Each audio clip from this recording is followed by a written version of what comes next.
Assalamualaikum warahmatullahi wabarakatuh. Good morning, my student. Good morning, everybody. How are you today? Yes, I hope you are all right. Oke, anak-anakku, hari ini kita akan belajar bersama, yaitu tentang imperative sentence. Apa itu imperative sentence? Ini sudah bisa anak-anakku semuanya baca. Imperative sentence adalah kalimat yang memiliki arti menyuruh, meminta, memerintah, dan memberikan petunjuk ya kepada lawan bicara agar melakukan sesuatu.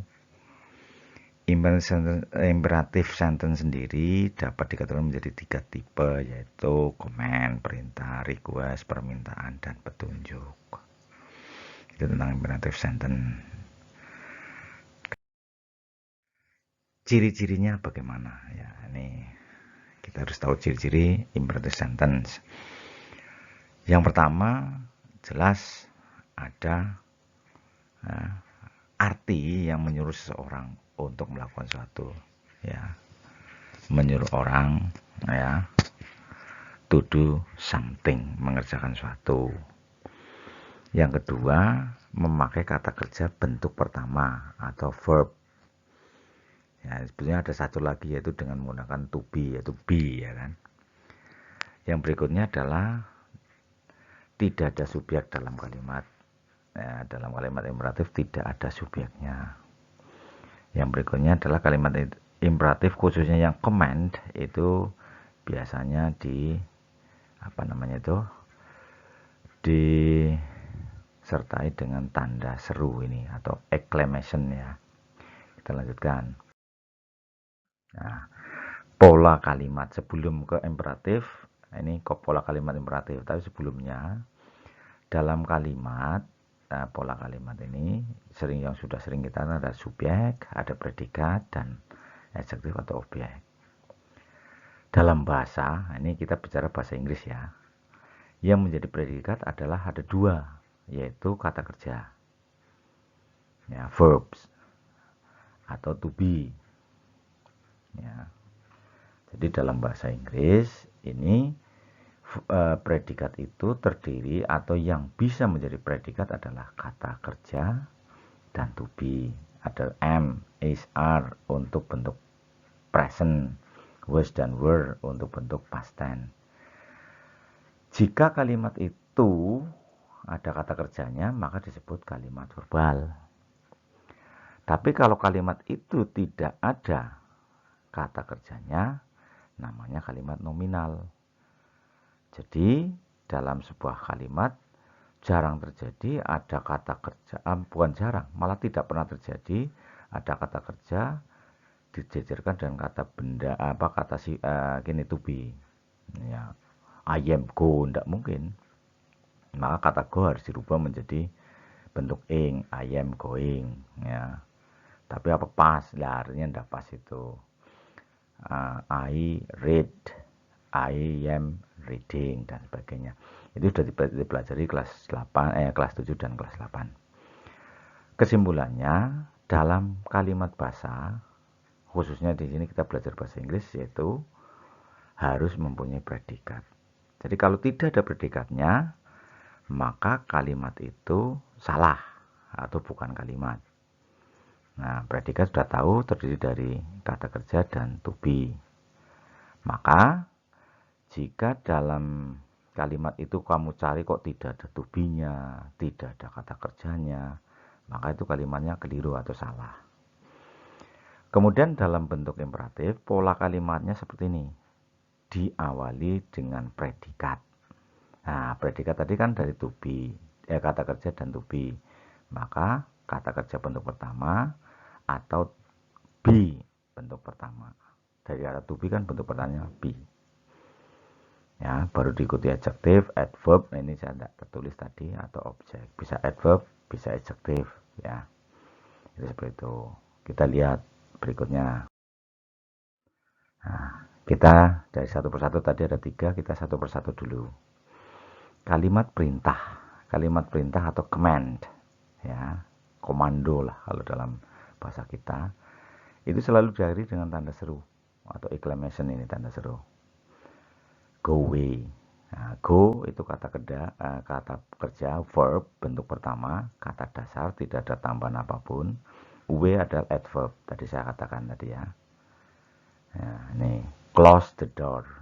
Close kata kerja bentuk pertama, the door kata benda atau objek. Dan seterusnya ada nih, kalau tidak ada kata kerjanya pakai be. Jadi careful itu bukan kata kerja, tapi ini kata sifat, adjective. Be careful, berhati-hatilah. Be quiet, please. Boleh tambah please ya untuk menghaluskan ya. Be careful, please ya boleh. Ya. Ini tidak ada kata kerjanya ya. Nah, kalau melarang dalam melarang itu cukup tambah don't depannya nih. Kalau pakai be ya tambah don't be lazy. Ya, don't be angry, jangan marah. Don't be lazy, jangan malas. Don't touch me, jangan sentuh aku. Ya, don't step on the grass, jangan menginjak rumput. Ini adalah kalimat perintah. Dalam bentuk negatif namanya larangan. Ya, kamu bisa membuat kalimat sebanyak-banyaknya, silakan. Melarang temanmu, ya. Don't bother me, jangan ganggu aku, misalnya seperti itu. Don't go, jangan pergi. Ya, itu seperti itu. Jadi silakan Anda, caranya kata don't tambah kata kerja itu sudah melarang. Walaupun tidak ada tubinya, maaf, walaupun tidak ada objeknya, tidak ada kata sifatnya, kalau sudah pakai don't dan kata benda, kata kerja itu sudah melarang. Don't go. Demikian juga kebalikannya, perintah cukup dengan kata kerja tok bisa juga. Ya, go. Ya, go, pergi. Itu. Misalnya read, baca. Itu. Dan hampir semua bahasa itu mengenal itu. Ya. Hampir semua bahasa seperti itu. Dalam bahasa Jawa, bahasa Indonesia, bahasa Arab, bahkan ikro, bacalah, read sama. Itu diawalkan.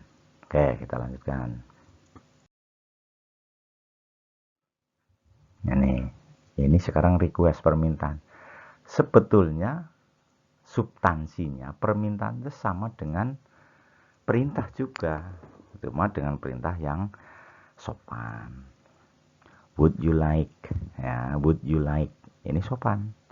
Would you like to help me? Would you like to open the door please? Would you like to come to my house? Dan sebagainya. Nah, kata like ini kita ganti main, berubah ini menjadi ing. Misalnya yang atas, would you like, ya, to help me, diganti dengan main. Would you mind helping me? Ya. Ini dan seterusnya. Pakai could bisa. Could ini bentuk lampu dari can. Tapi bukan berarti masa lalu. Ini beda maknanya. Kata can menjadi could itu menghaluskan. Ya, lebih sopan. Ya. Could you come to my house? Could you help me? Ya, could you help me please? Itu boleh. Kemudian ada yang di bawahnya like, pakai would you. Tapi like-nya tidak ada, boleh. Would you help me please? Sama, cuma itu memang lebih katakanlah ini lebih halus. Would you like itu lebih halus. Biasanya seperti itu, ya. Itu lebih sopan, lebih halus, dalam pengertian lebih sopan. Dan seterusnya, ini sudah anak-anakku bisa melihat sendiri. Oke, ini yang kedua. Jadi pakai ini command tadi, tidak ada tambahan apapun, langsung kata kerja bentuk pertama atau to be bentuk pertama. Artinya pakai predikat langsung itu. Kita lanjutkan. Ini yang ketiga, direction. Direction itu kan petunjuk. Petunjuk ini bisa anak-anakku semuanya lihat di mana petunjuk arah. Direction itu bisa petunjuk arah. Turn left when you see a roundabout. Ya, di mana rumahmu? Nah, kamu bisa menggambarkan. Turn right, belok kanan. Turn left, belok kiri. Ya, itu seperti itu. Go ahead, lurus. Dan seterusnya. Kemudian juga bisa petunjuk, bukan petunjuk arah, tapi petunjuk untuk melakukan sesuatu, to do something. Press and hold the power button. Ya, press artinya apa? Tekan. Hold itu pegang, bukan tekan dan pegang, tapi tekanlah dan tahan. Nah, jangan dilepas. Ya, itu seperti itu. Kira-kira berapa detik, berapa menit dan sebagainya. Ini bisa anak-anakku semuanya temukan mungkin di bungkus sobat atau di yang kemarin kita bicarakan tentang label, itu ada di situ. Ya, silakan pelajari di situ. Jadi apa yang kita pelajari ini adalah bagaimana kita bisa menggunakan dalam real life, dalam kehidupan sehari-hari. Itu anak-anakku, jadi hari ini kita sudah belajar bersama-sama tentang kalimat perintah atau kalimat imperatif, maaf, yang isinya ada 3 di sini kita pelajari, yaitu yang pertama adalah imperatif itu bisa berwujud command, perintah, kemudian ada request, permintaan, dan yang terakhir atau yang ketiga adalah direction atau petunjuk.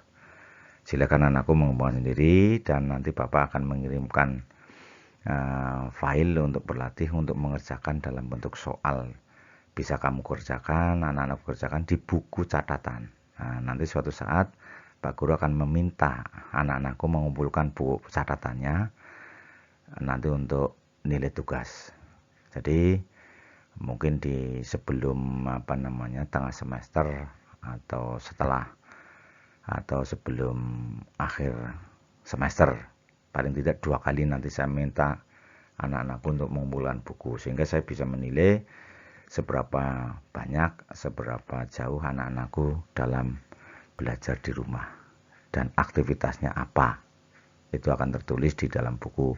Seperti tugas dari chapter 1, chapter 2 silakan dikerjakan sesuai yang ada di buku paket.